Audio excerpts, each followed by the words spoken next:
메일로 사연 하나를 보내주셨어요. 한번 읽고 본론으로 들어갈게요.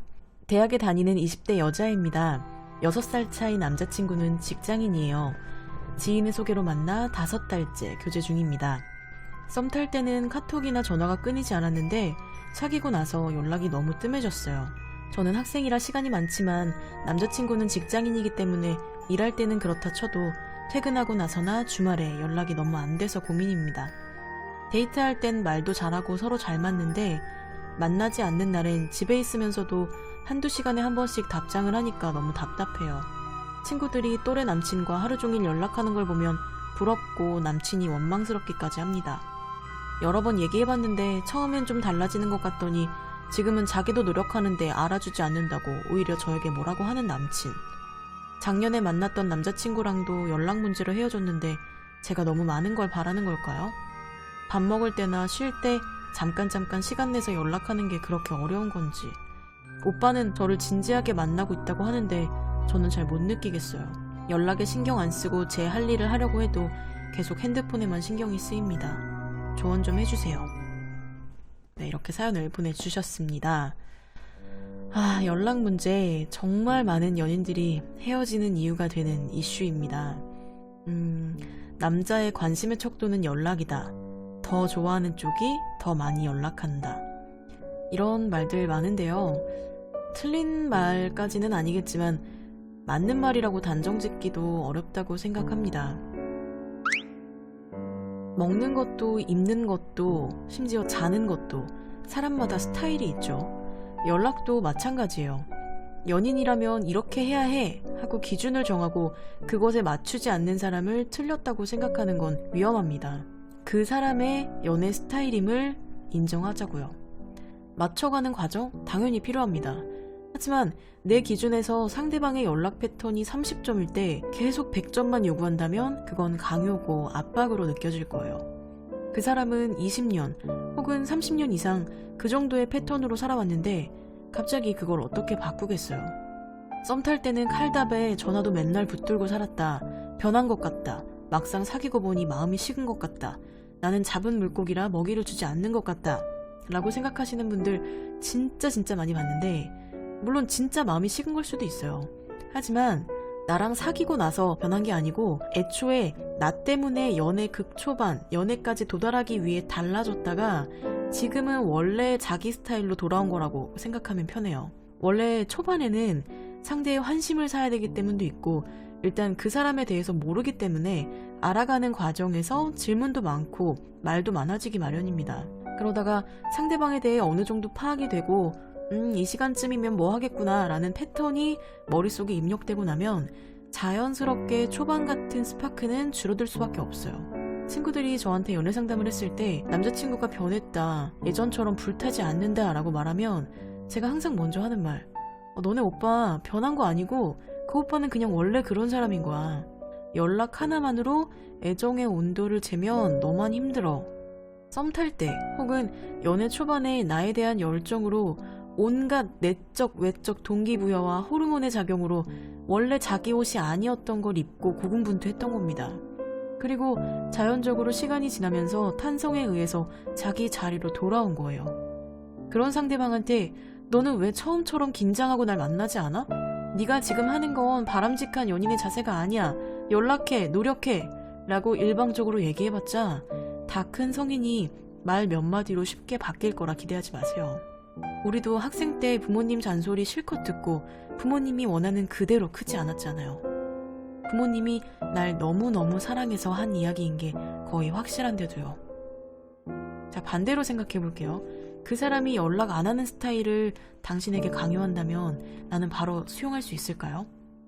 내가 살던 방식과 정반대의 것을 강요하면서 그걸 맞춰주지 않는다고 분노하면 상대방은 마음이 떠나서 연락을 잘 안 했던 게 아닌데 오히려 그 과정에서 마음이 떠날 수도 있어요. 그 사람이 평생 구축해온 사고방식을 급작스럽게 정면으로 부딪히게 되면 반감만 살 확률이 굉장히 높습니다. 자, 그럼 이쯤에서 사연 보내주신 분께서 그럼 전 그냥 계속 이렇게 참고 연애를 해야 되나요?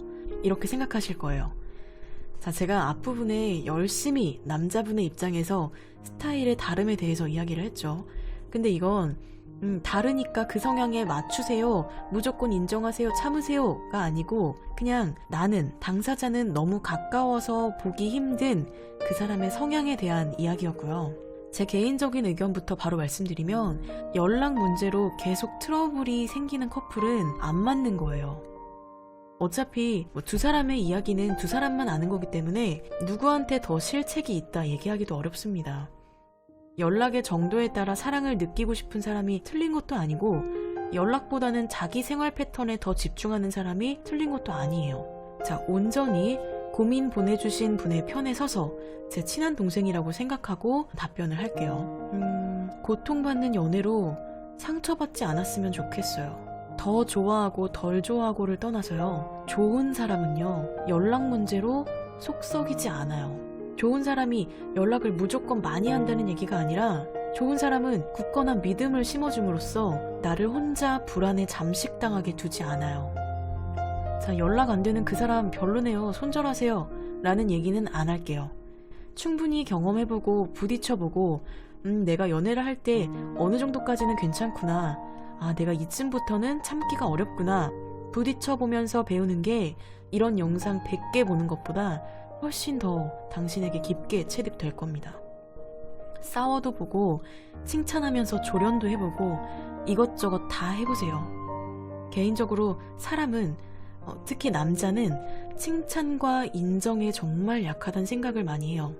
가끔 가다가 그 사람이 좀 이쁘게 연락했을 때, 아니면 내가 고마워해야 될 일이 생겼을 때 그냥 눈 딱 감고 헐리우드 액션으로 막 오고오고 해주세요. 네 관심과 행동이 나를 얼마나 행복하게 하는지 마구 표현해보세요. 상대방으로 하여금 연락을 하고 싶게끔 만드는 게 사실 제일 똑똑한 기술입니다. 상대방을 이렇게 어르고 달래고 그런 과정에서 나도 조금씩 변해가면서 잘 해결되면 좋은 거고요. 잘 안 되면 다음 연애에서 잘 활용하면 돼요. 상대방이 연락이 없는 문제로 혼자 끙끙대시는 분들은 지나치게 상대방에게 매달리는 경향이 좀 있어요. 연락이 무조건 1순위고 나만 혼자 좋아하는 것 같고, 닥달하다가 상대방이 갑자기 냉랭하게 나오면 버림받을 것 같고, 이 사람 같은 사람은 다신 못 만날 것 같고. 그거 아니에요. 분명히 다음에 더 좋은 사람이 있을 거예요 라는 얘기 못 하겠어요. 더 나쁜 사람이 있을 수도 있고요. 어쩌면 아무도 없을 수도 있어요. 근데 생기지도 않은 미래 때문에 지금의 아픔을 이게 아니란 걸 알면서도 억지로 참고 만나진 않았으면 좋겠어요. 없으면 없는 대로 내 인생 내가 갖고 나가면 되지 하는 기백을 가지셨으면 좋겠습니다. 연애를 포기하시라 이런 말씀을 드리는 게 아니고 그냥 있으면 좋겠지만 연애 대상이 없다고 해서 내 인생이 망한 건 아니잖아요. 내 인생이 쓸모없는 인생이 되는 건 아니잖아요. 연락 안 되는 것 빼고는 다 좋은 사람이라서 놓치기 아깝다고요? 연락 문제로 나 혼자 밤에 잠 못 자고 울고 끙끙대게 만들면 그 사람은 이미 좋은 사람이라고 얘기할 수가 없어요. 자, 제가 첫 번째 말씀드린 것처럼 서로의 다름을 충분히 인정하고 개선하려고 노력했음에도 불구하고 여전히 내가 그 사람 때문에 힘들다면 그 사람보다 소중한 나를 위해서 그때는 용기를 내는 게 필요하다고 생각합니다.